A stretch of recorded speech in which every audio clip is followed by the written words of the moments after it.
Class 9th के सभी विद्यार्थी ध्यान दें। आज की इस क्लास में वार्षिक परीक्षा के लिए मैं आपको विज्ञान का सेट ए इस वीडियो में कंप्लीट करवाने वाली हूँ। तो मैं आपको वार्षिक परीक्षा की तैयारी के लिए यहाँ पे 4 सेट मैं आपको दूँगी, विज्ञान के 4 सेट। जितने भी आपके विषय हैं सभी को आपको 4-4 सेट मिलेंगे। अगर वार्षिक परीक्षा में आपको अच्छे अंक लाना है तो चारों सेटों को आप कंप्लीट करें।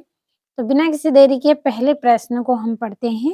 तो पूरा पेपर मैंने पहले ही यहाँ पे तैयार कर लिया है, केवल समझना है हमें प्रश्नों को। तो पहला प्रश्न है, सही विकल्प चुनिए।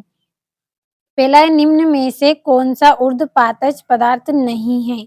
तो इसका आंसर आएगा आपका नमक। दूसरा है, बोरान, सिलिकॉन, जर्मेनियम इत्यादि हैं। तो ये सब क्या है? उप धातुएं हैं। अगला है, एटीओएम शब्द का प्रयोग किसने किया? जॉन डाल्टन ने किया। चौथा है, कोशिका में केंद्रक की कोशिका किसकी है? तो रॉबर्ट ब्राउन की है। किसकी है? रॉबर्ट ब्राउन की। पांचवा है आपका, पौधों में जल एवं खनिज का संवहन होता है किसके द्वारा? जाइलम द्वारा। छठा है, विस्थापन में परिवर्तन की दर कहलाती है तो क्या कहलाती है? वेग कहलाती है। तो ये आपके सही विकल्प हो गए हैं। अब हमारे अगले प्रश्न की ओर बढ़ते हैं। तो दूसरा जो प्रश्न है आपका, रिक्त स्थानों की पूर्ति कीजिए। तो पहला है, तापमान बढ़ाने पर कणों की गतिज ऊर्जा डैश है तो क्या है? बढ़ती है। दूसरा है, विलयन एक डैश मिश्रण होता है तो कैसा मिश्रण है? समांगी। तीसरा है, न्यूट्रॉन की खोज डैश ने की थी तो इसका आंसर आएगा चैडविक। चौथा है आपका, पादप कोशिका की भित्ति डैश की बनी होती है? सेल्यूलोज की बनी होती है। पांचवा, स्थायी ऊतक की कोशिकाएं डैश नहीं होती हैं तो क्या नहीं होती है? विभाजित। छठा है, न्यूटन का डैश नियम जड़त्व पर आधारित है। कौन सा? प्रथम नियम। तो ये आपके रिक्त स्थान हो गए हैं। अब अगले प्रश्न की ओर बढ़ते हैं।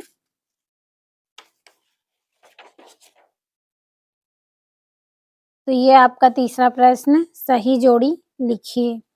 पहला है, तापमान का मात्रक है तो इसकी जोड़ी रहेगी केल्विन। दूसरी है जेल, तो जेल की जोड़ी रहेगी जेली, पनीर, मक्खन। तीसरी है कार्बन, तो कार्बन की जोड़ी रहेगी सी। और केंद्रक, केंद्रक की जोड़ी रहेगी कोशिका नियंत्रण कक्ष। पांचवा है आंख की पलक, तो इसका आएगा ऐच्छिक पेशी व अनैच्छिक पेशी। और छठा है, दूध में शुद्धता की जांच तो किसके द्वारा की जाती है? लैक्टोमीटर के द्वारा की जाती है। चौथा है, एक वाक्य में उत्तर दीजिए। तो पहला है, हमारे आसपास द्रव कितनी अवस्थाओं में विद्यमान होता है? तो 3 अवस्था में विद्यमान होता है। दूसरा है, एक ही प्रकार के कणों से बनने वाले पदार्थ को क्या कहते हैं? शुद्ध पदार्थ कहते हैं।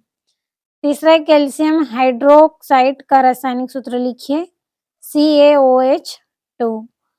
चौथा है, किसी इलेक्ट्रॉन पर कितना आवेश होता है? 1.6 गुणित 10⁻⁻19 कूलाम आवेश होता है।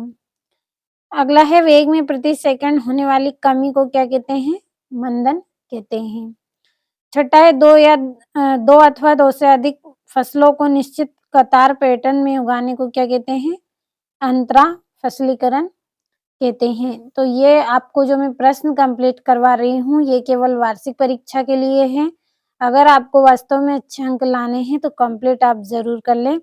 4 सेट सिर्फ इसलिए दे रही हूँ क्योंकि एक सेट 2 सेट के माध्यम से हम प्रश्नों को कंप्लीट नहीं कर सकते हैं, इसलिए मैं आपको 4 सेट दूंगी। भरोसा रखें, केवल कंप्लीट करते चलें। अब अगला जो प्रश्न है आपका, सत्य असत्य लिखिए। तो पहला है, कोलाइड एक समांगी मिश्रण है तो ये आपका गलत रहेगा। दूसरा है, किसी वस्तु का द्रव्यमान उसके जड़त्व की माप है तो ये आपका सत्य रहेगा। तीसरा है, अल्फा कणों का द्रव्यमान 24 होता है तो ये आपका गलत है। और चौथा है, बल एक अदिश राशि है तो ये भी आपका गलत रहेगा। पांचवा है, निलंबन के कण फिल्टर पेपर से नहीं निकलते हैं तो ये आपका सत्य रहेगा। और छठा है, द्रवों का निश्चित आयतन एवं निश्चित आकार होता है तो ये भी आपका क्या रहेगा? असत्य रहेगा। अब आपके 2-2 नंबर के ये प्रश्न है। छठा है, ऊर्ध्वपातन को परिभाषित कीजिए, उदाहरण भी दीजिए। 7वां है भौतिक एवं रासायनिक परिवर्तन के 2-2 उदाहरण आपको लिखने हैं।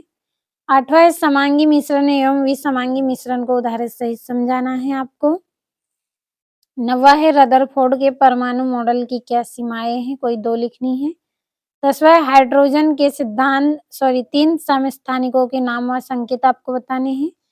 11वां है रंध्र के क्या कार्य होते हैं, तो 2-2 नंबर के प्रश्न हैं, कंप्लीट अच्छे से करें। ये आपका 12वां है रेखित तथा अरेखित पेशी में अंतर आपको स्पष्ट करना है। 13वां है सदिश राशियों को परिभाषित कीजिए, उदाहरण भी दीजिए। 14 है बल का एसआई मात्रक क्या है, समझाइए। और घर्षण से आप क्या-क्या लाभ होते हैं ये बताना है। और गुरुत्वीय त्वरण से आप क्या समझते हैं। और ये 17वां है गुरुत्वीय त्वरण, ये आपकी जी तथा गुरुत्वीय नियतांक जी में अंतर आपको स्पष्ट करना है, जो स्मॉल जी और जो कैपिटल जी है इसमें। और पादप कोशिकाओं तथा जंतु कोशिकाओं में अंतर आपको बताना है, कोई 3। और 19वां है ऊर्जा संरक्षण का नियम, उदाहरण सहित समझाइए। 20वां है हरी खाद क्या है, इसके लाभ आपको बताने हैं। और ये आयनिक तथा आणविक यौगिक क्या होते हैं, इनका भी उदाहरण देना है 4 नंबर में। और चाल और वेग में अंतर बताना है। और ये आपका 23वां प्रश्न है। तो आज की इस वीडियो में जितने भी प्रश्न मैंने आपको बताए हैं, भरोसा रखें कंप्लीट अच्छे से आप करें। वार्षिक परीक्षा में आपको अच्छे से अच्छे अंक मिलेंगे, केवल आपको इन प्रश्नों को कंप्लीट करना है जो मैं आपको सेटों के द्वारा दे रही हूँ, तो कंप्लीट ज़रूर करें।